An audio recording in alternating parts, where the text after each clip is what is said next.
Ready? Good afternoon, everybody. Thank you to our weekly mayoral news conference today. We have some great updates to share, some good information, and at the end of all of our announcements, we'll take a few questions. With that, I will turn it over to the mayor. All right, thank you. Good afternoon to everyone, and thank you for joining us this afternoon for our weekly press briefing. First, I want to update on our shelters that were open due to inclement weather, the extreme cold temperatures that we experienced last week. I want to begin with a statement of gratitude to all of our community partners that stepped up and allowed us to staff and supply those shelters. Our shelters were closed on Sunday morning.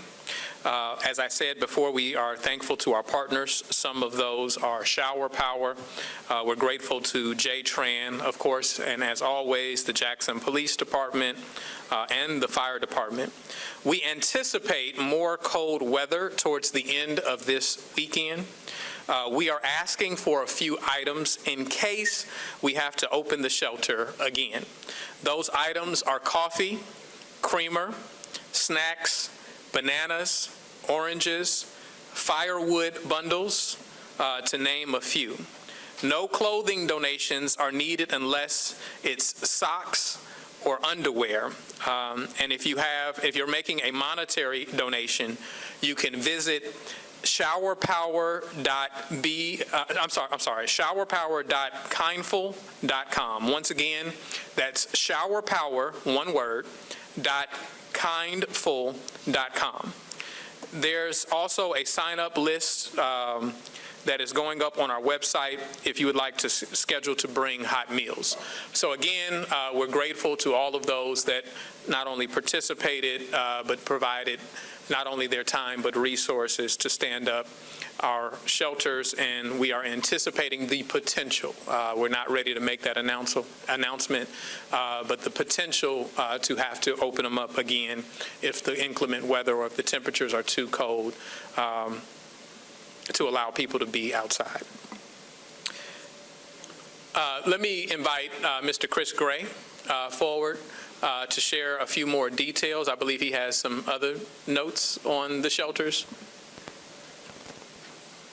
Thank you. Good afternoon. Thank you, Mayor. Again, as Mayor Lumumba said, Shower Power is our greatest contributor to this effort. They, along with the volunteers of their program that come in from across the metro area, they stay at our sites 24 hours a day, and they have been making it very easy and convenient for us at the City of Jackson. And also, we'd like to thank our Parks and Recreation Department and officials that help us get these shelters set up, as well as our care maintenance team. But we'd especially like to thank Luke Wooten Ministries of Carthage, Mississippi. We built a relationship with them last year for the same reason of cold weather, and they have been coming back to the City of Jackson regularly, picking up our unhoused community and taking them to safe places and giving them meals.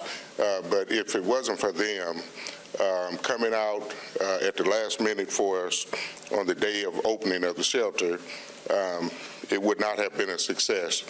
But again, we thank everyone, the community. We had several community representatives from Byram, Terry, all over the metro area, neighborhood associations that came out and donated hot meals and snacks to our shelter residents. So again, thank you. Thank you. Appreciate it.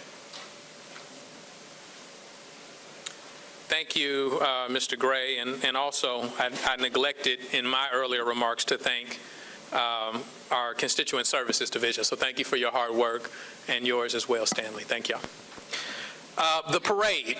We're all excited about the JSU Football Championship Parade. Is that the official title?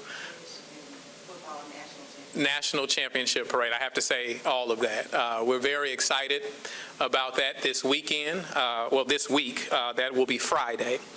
Plans for the parade are in full swing. We're working in lockstep with Jackson State University to make this an experience that the whole city can be proud of. And I'd like to ask Melissa to give us a few more details on that.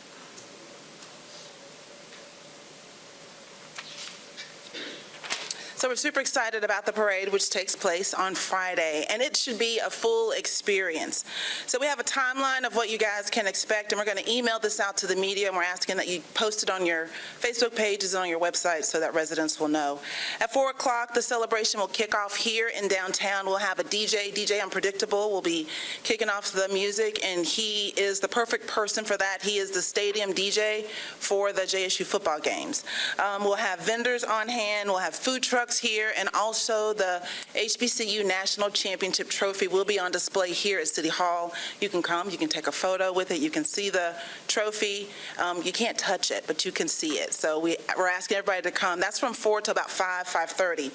At 5 o'clock, we will have a pep rally, and that will take place behind the Hood Building, which is just across the street there. So at the intersection of Pearl and State, that building right there, where the Welcome to Jackson sign is, we'll have a stage there.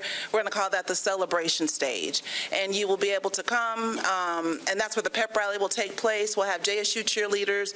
We'll have JPS cheerleaders. We'll have Sonny the Tiger and also the Baby Tigers on hand. So that should be a full-on experience. The DJ will kick back off, and then at 6 p.m. the parade will begin. And once the parade concludes, once again, we'll meet right back behind the Hood Building, which is right there on State and Pearl Street, and that's where we will hear from the coaches, we'll hear from the JSU president, the mayor will say a few words, just as a way to thank everybody and just to wrap up the celebration. The Sonic Boom will also be back there as well. So we're inviting everyone to come and participate. We've been working with JPS, JPD is on standby. All of our local law enforcement partners will have a hand in this. Also, we are making a rain plan just in case it rains. We do know that there is a possibility of rain, so we probably will keep the parade on the same date, but it may move to the ACC at JSU, but we'll keep you updated, and we'll have an update on that on Wednesday as we get just a little bit closer to. JSU is in charge of allowing the participants in the parade, and they have wrapped that up, so they have their parade line up, but we do expect a wonderful event. It'll be safe, it'll be cold, it'll be fun, but we're looking forward to everyone coming out and participating, the JSU football team. All right, that's all I got. All right. Again, we're truly excited about the parade and looking forward to it. So please join us. We understand that people are traveling near and far to be with us. Again, I thank all of our public safety officials that have been working overtime to ensure that we have a strong plan to protect all of the parade goers. I want to thank both the African American Mayors Association and Emily. They are our partners working on a home ownership financial literacy program that creates legacies and creating legacies of things that we want for all of our residents.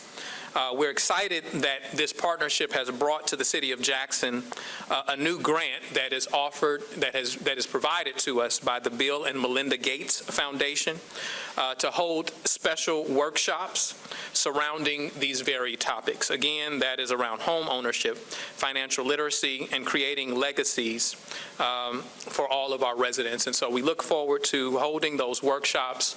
It is important that we have discussions that have not, in many cases or many instances, been passed down from generation to generation.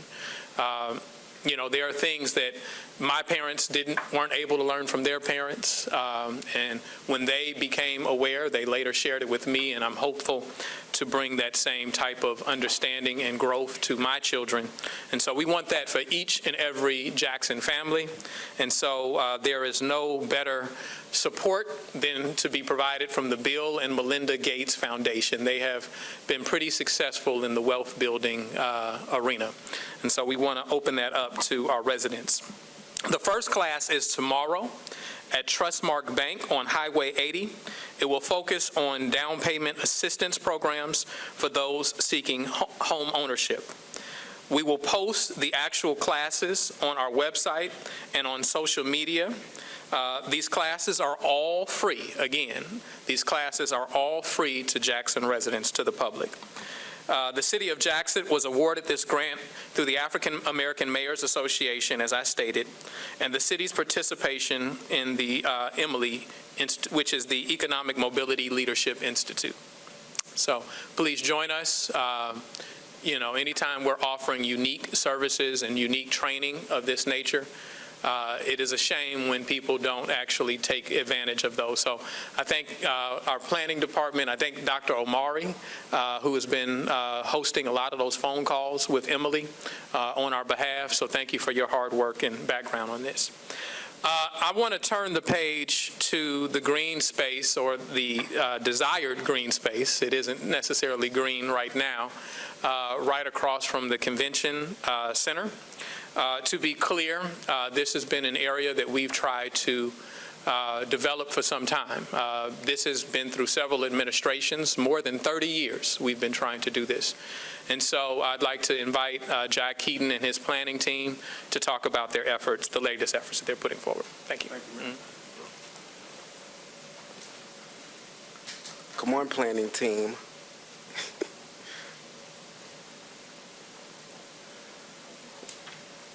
Good afternoon.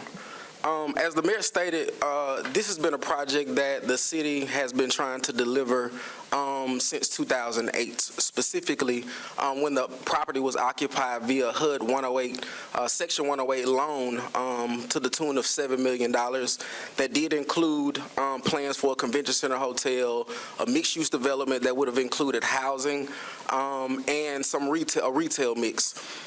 Throughout the years, since I was recruited to come to the City of Jackson in 2020, we have been in communication with HUD on how do we clean this project up, how do we deliver the national objective, how do we create something that's beneficial for downtown Jackson. And to date, I am excited to introduce to you all a project that we're calling the Pulse at Farish Street. This is the heart of Jackson and the heartbeat of the state of Mississippi. The Pulse is a development project to activate 7.75 acres of blighted property in the heart of downtown Jackson. It'll be a three-phase development, with phase one starting with the community park. The community park would include pavilions that will service food and beverage. We will have a stage for entertainment. We will have swings, life-size chess pieces and checker pieces, and just an outdoor space for citizens at large to enjoy. The second phase would include a vendor park. Food trucks will be on the north side of this parcel. This is the parcel between Roach and Mill Street. On the south side of that parcel, you will be included a skate park and pickleball courts. The third phase of this development will be a parking lot, and that's the parking lot between Farish Street and Lamar Streets. This is also the pad site for the Convention Center Hotel. So this is a site, this is the first phase, if you will, of preparing and prepping the site for future development. The proposed budget for this entire for phase one, if you will, is $2.4 million. During budget season this year, council did award us, approved of us to have $1.5 million to go towards this project. We've also been able to identify $600,000 in CDBG funds. So we do have, I'm excited to say that we have the money to get phase one done, and that's a major improvement. This is a revenue generating project. So phase one in itself is projected to generate about $800,000 a year, in year one, and it will be managed by the convention center. Phase two, so the project goals, I mentioned earlier that the project goals is to satisfy the HUD 108 national objective. Again, in 2008, when they first proposed this development, it was for, the national objective was job creation, to create 1,000 jobs, which is a lot of jobs then, it's a lot of jobs now. Working with HUD over the last 2 or 3 years, they agreed to reduce that number down to one job per $50,000. So you're looking at $7 million, is about 140 jobs. But but we were able to get them to agree to allow us to change that national objective from job creation to area benefit, which would then allow us to use this green space to satisfy that national objective. The second goal is to attract new business downtown. And we know that it's a shortage of businesses, and the reason why is it's a shortage of foot traffic and people being downtown after 5 o'clock. This park will be open most times after 5, up to 5. It will be gated. It will have security. But the goal is to get people downtown Jackson. So we're excited that we'll be able to satisfy that particular challenge. The other challenges is blight elimination. This is city-owned property. We have not been proud of the fact that it's blighted, and we have not been able to deliver a project to remedy that. So we're excited to say that that's the case in this particular situation. And we'll it'll be a revenue generator, as I stated before. So we're looking at generating $800,000 a year for the park space. For the parking lot space, when that's delivered, it'll generate about $600,000 a year. And the vendor spaces will do about $120,000, $130,000 a year. Phases 2 and 3, which will be the vendor parks and the parking lot, the cost for the vendor park, we're looking at $1.3 million. And like I said, it'll generate $112 a year, $112,000 a year. The parking lot is projected to cost $2 million. It would generate $600,000 a year. And our proposed funding opportunities outside of grants and sponsorships, we're also looking at doing naming rights and leaning on some of our philanthropic partners to deliver this project. So again, what we have not had in the past was money to leverage. We now have about $2 million to leverage to try to raise to do phases 2 and 3, but we're definitely excited about delivering phase 1 of this project. And that might be it. So, thank you. I'm sorry? Okay, perfect.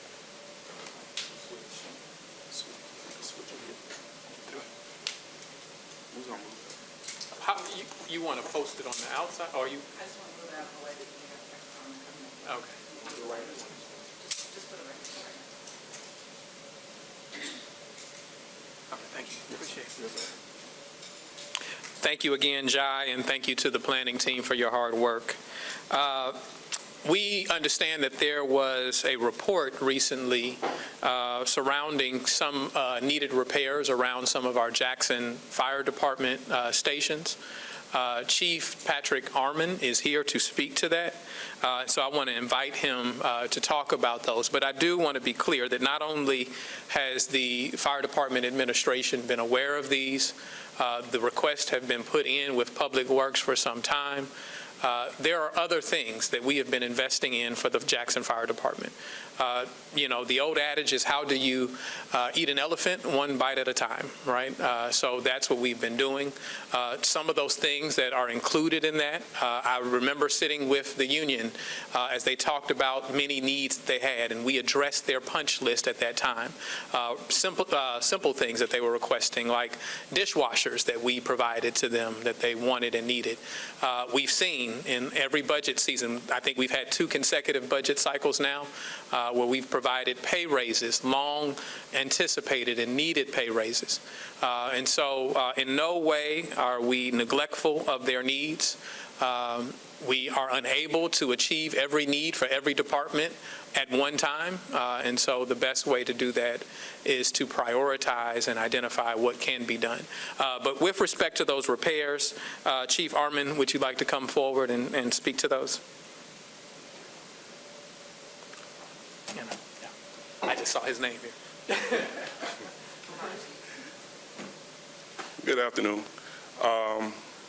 Last week, I think it was, that we had an individual union president go out and speak and talk about the fire stations and them being in deplorable conditions and that type of thing. And I think I've had an opportunity to speak with all of the media representatives since then about this, but I would like to say that that is not a reflection, or first thing, what was shown on TV or in the public wasn't really a good representation of what our stations actually looked like. And now those bad issues or the pictures that were put out there, there's not really showing what we've done as far as this administration, as far as making sure that we keep those stations in good operable conditions. So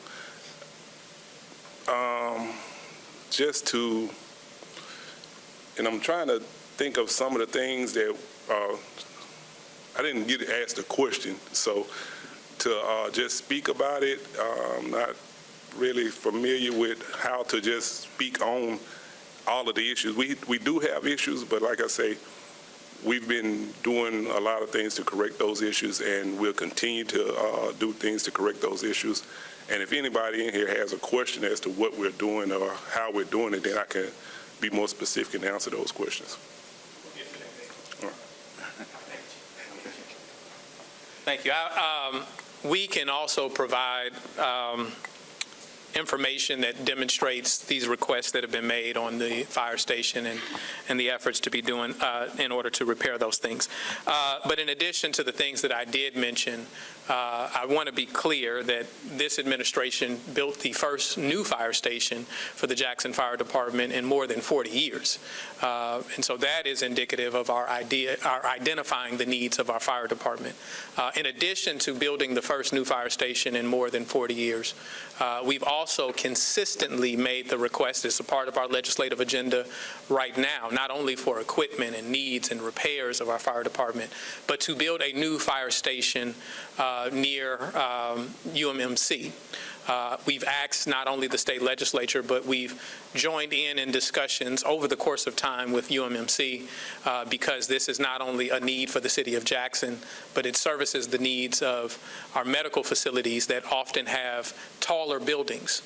The reality is this, and this is why we make the legislative requests, is that as it stands today, we do not have a ladder truck sufficient to reach the higher points of the taller buildings if a fire were to break out at one of those higher levels. And so we need a new fire truck for that. In addition to the need for a new fire truck, the current facility is not large enough. The garage is not large enough in order to even house a fire truck of this nature. And so we're trying to accomplish building a new fire station and provide new fire trucks so that these very critical and necessary institutions are protected and the people within them are protected over time. And so we certainly observe these things. I've personally had a number of meetings with the fire department union, and so I understand the purpose of it coming out. I understand the timing of it coming out. But I want to assure the public that we are on the job and we're continuing to punch through the list of outdated facilities throughout the city of Jackson. Speaking of outdated facilities, we've talked extensively about Thalia Mara Hall. And I want to provide you an update of where things are. The air quality lab results are expected today. CTEH, which I don't know what that stands for, will provide work clearance once received and reviewed. Air samples for mold and asbestos for final clearance are being taken today.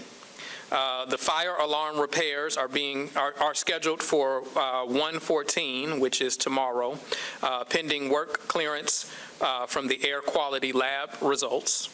All HVAC units are scheduled to be turned on today. The fire curtain was demoed and removed on Friday, this past Friday. And the rigging repairs are ongoing. Validation is planned for 1/17. Which is Friday. The roof leaks and plumbing repairs started last week and are expected to be completed on Thursday of this week. The State Fire Marshal Office is scheduled to walk through also on Thursday of this week. The chiller installation contractor walkthrough is planned for Wednesday of this week. The fire curtain design approval by the state fire marshal is awaiting engineering load calculations. And a cosmetic punch list is being worked through this week as well. We could potentially make our third-party contractor that has been supporting us through the management of all this work available if you have more detailed questions with respect to the repairs that are going on. But as you can see, there's a lot happening, and, all of these things are anticipated to be done this week and are on the schedule that our manager, or which our project manager, if you will, has outlined. All right, with that, I believe those are all my notes, so if you have questions, I'm prepared to take them. Yes, sir. Mayor, I wanted to follow up with you. You said a few weeks ago that it had been several years since you had filed campaign finance reports. Are you going to have those updated by January 31st? I do, and I'm aware of the law. That's all I'm saying, Anthony. All right. About the rendering for this project at the convention complex, I don't see anything on there about the convention center hotel. Is that something that's? As actually what Jai said, he said this is a phased approach, and he said the pad, which means the space which is anticipated for a convention center hotel, is within the footprint that is created here. My first memory, I can't show you.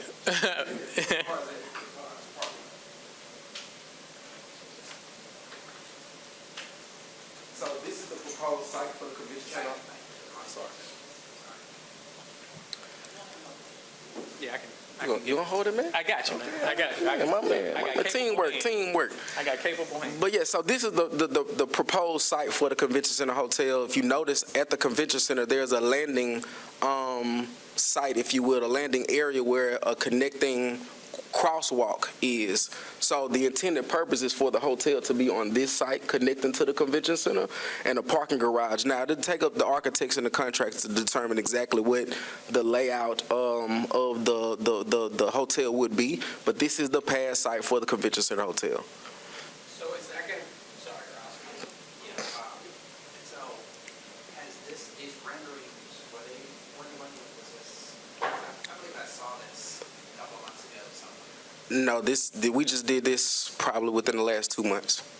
It's not been public unless you got inside information. Yeah. No, not delivered by us. Oh, I'm sorry. It was at the State of the City. I'm so sorry, Ross. Yes. Good job, team. He was about to dig into your contract. I apologize, Ross. So, yeah, so this has been in the works for a while. Absolutely. Yeah, absolutely. I was recruited to come to the city of Jackson for this project. So you're not going to have a hotel in 12 months. You're not going to have a hotel in 3 years. But what we're not going to do is wait for a hotel before we start improving our property. So this is phase one to attracting people downtown and attracting value to the site, which would then make it more palatable to attract investment for a hotel. So I'm sorry, I'm confused. So where the parking lot is in that picture is where the proposed hotel would be? Yes. Yep. And again, all that is dictated based off the landing site at the convention center to connect to the convention center. For this project. So phase one, we're doing requests for proposals should go out between February and March. And then we will have the contractors to do the proposal. So we should be breaking ground about April, May. That's the goal. And it'll take 6 months to deliver.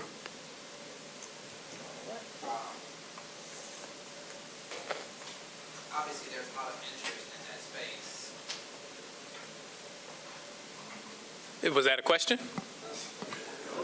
I didn't recognize the question in there, but I would agree. And there, only thing that I would say is that there's been a lot of interest from the city standpoint for a number of years. He talked about 2008. That's when we purchased the property back after the first deal fell through, in which Mayor Johnson tried to get this done. So what I will admit is that I have always been very vested in trying to make certain that I deliver projects that will improve the city of Jackson. I have always recognized the importance of this one and Ferris Street as being important to the future of our city. Why is it important? It's important not only because we have a beautiful convention center that often is unable to compete with surrounding or regional cities because we don't have the convenience that not only a hotel but other amenities would provide. Why is Ferris Street so important? Notwithstanding the whole issue of its history, and I do think that it's important for people to always know the history of Ferris Street. The history is that it was the only place that black people could do business in the city of Jackson because Capitol Street was not available for us to do that.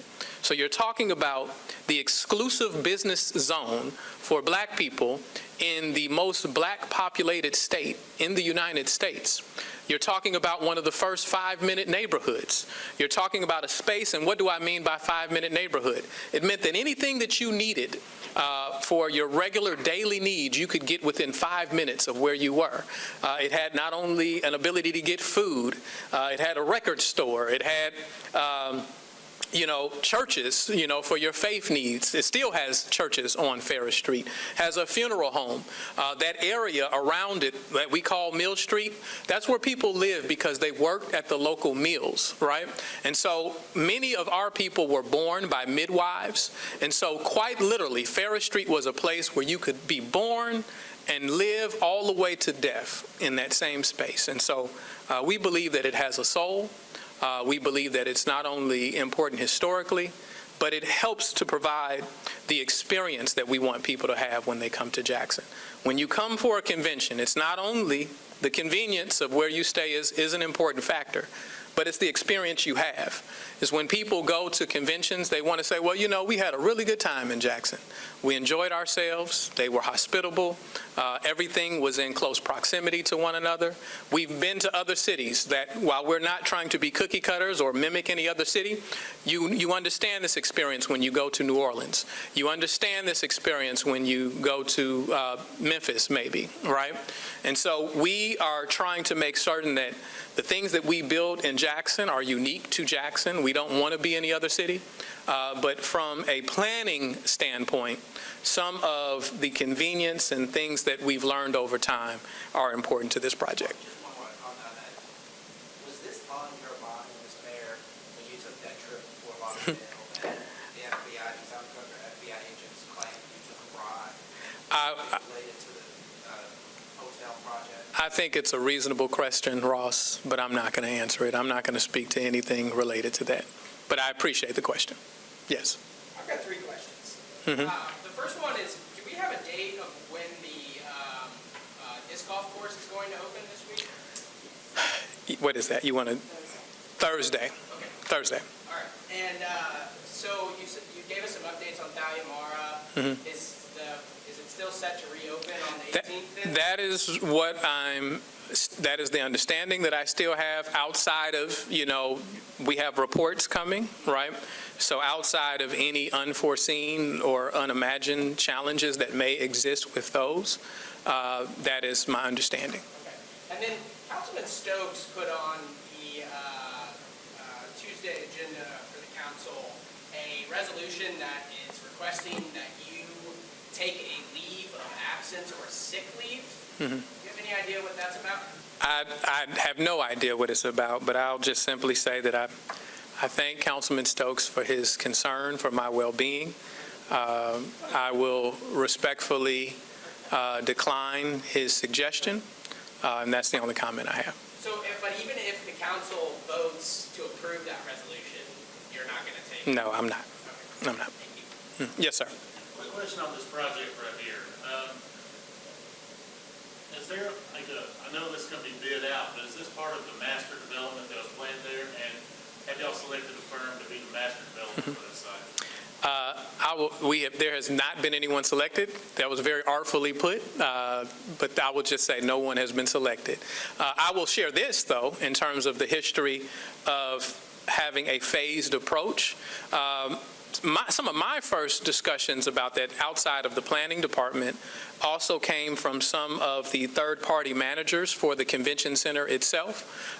The last one that we had that, the relationship ended, they talked about just smoothing out the parking lot, not only so that it actually looks like a parking lot, but in addition, there are things that we can do with a open space like that. We can hold concerts, we can do events. And so the intent is to create a space that is utilized so that as we move forward, as I think Jai very appropriately put it, it makes it clear the value of the property. It creates the foot traffic that is necessary for people to not only want to invest in that, but to want to invest in everything surrounding the area.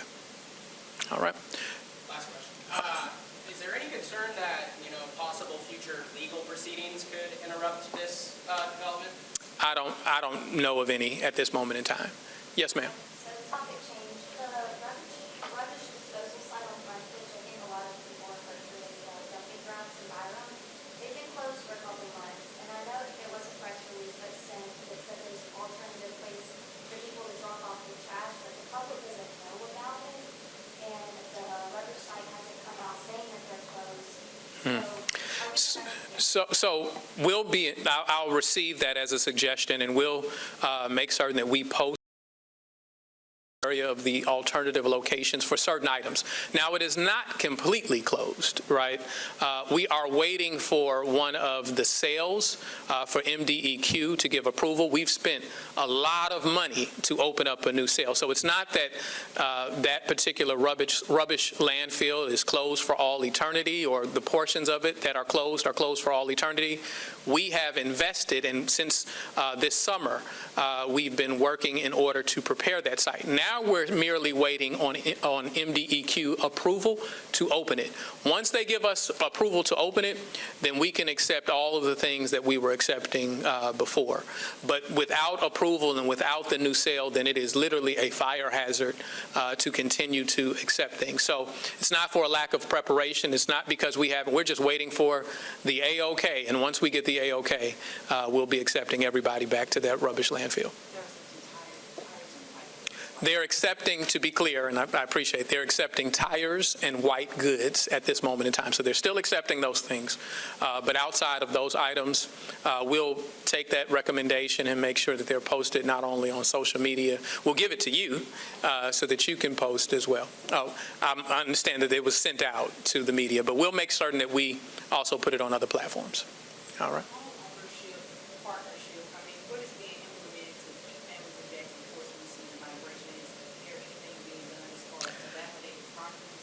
Yeah, well, we've been doing a lot for dilapidated properties and have been doing so for a long time. Now, as always, I will remind you that, some of the limitations on dilapidated structures is the way that the law is currently structured. It creates a lot of loopholes. It creates a lot of red tape that makes it difficult. Always, the money to demolish is always helpful. But if you can't clear title, if our blight partners that we've talked about in the past are saying that this is too cumbersome and there's not enough money for me to pay the staff that would be necessary in order to tackle the number of properties that this money can go towards, and there's limitations on the amount of money that you can use towards that staffing, and that's what happened with the blight elimination program, that federal dollars were sent through the state and then the state issued to cities. That was the gap that existed. So we need to make sure that we clear those gaps. In addition, I believe that we have to empower community to have more say over what happens in their community, what they see. And so that's why we've always advocated for a land bank, a community land bank. We've also partnered in some regard with the Mississippi Municipal League. They have lifted up this issue as well, and so that's important. Now, specific programs over home ownership, one of the things that we've done is created down payment assistance funds, not only through the city, but through other partners like Hope Community Credit Union, so that we can provide money to people, first-time home buyers, right? So that we can make it available to them. We're trying to entice people, and so if we can make it easier to own a home in Jackson, then that usually makes it easier for people to stay in Jackson. When people want to live somewhere, it's based on the quality of life that they enjoy. enjoy. And so, unfortunately, while we're grateful for every resident that lives in Jackson, unfortunately, the majority of our residents are actually renters. And so we want them to have a stake in Jackson. We want them to have home ownership in Jackson. Oftentimes, when people are renters, they are often unaware that the path to home ownership is a lot more attainable than they may believe. And so these type of programs, which once again, you give me an opportunity to shout out Emily, and the African American Mayors Association, along with the Bill and Melinda Gates Foundation. These type of programs are offered to provide that information so that what you may think may be a distant reality can come, closer into the forefront for you. All right. Sort of related to this, that new project that's going in at Northside and Mega Railroad right out 220. This, I guess, is development. North Side.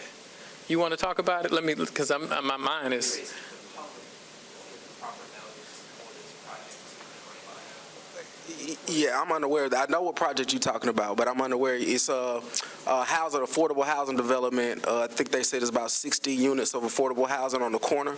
I'm unaware of any public proceedings or really pretty much any specifics with that project. I'm sorry, but I am aware of what you're talking about. That's correct. That's correct. They're doing the site work. But as far as public input, I can't speak to that. I don't have any firsthand information on that. I don't typically, unless it is brought to my attention. I can have our legal department update on what has happened and what has not happened. But, you brought a new question to us today, Ross. We weren't prepared on hand for that. And I don't have any firsthand knowledge. I'm not alleging that they didn't or stating that they did. I don't know as I stand here today, and it's not something that it doesn't come to me when people go to get permits unless there's some issue or some question or some challenge, and so I don't have any firsthand information on that. I assume Jai does now.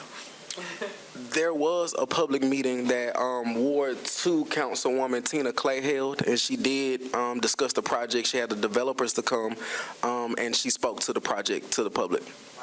Yes, yep. True, that's a fact, yeah. So I'm not. I think that it's a question worth asking and getting an answer to. I just don't immediately have a response to that. I can have our city attorney look up what has happened and whether it was timely, whether there were any issues there, and whether there. Someone that lives in the area said they were not aware of it. We actually brought it to their attention that they were not aware that this was happening. Okay. Yeah. So I'm being told that they did go through zoning and site plan, and for that you have to do public hearings. So they did engage the public. All right. Thank you very much. Have a great day. A great week. Remember, everybody, come out to the parade. All right. Appreciate it.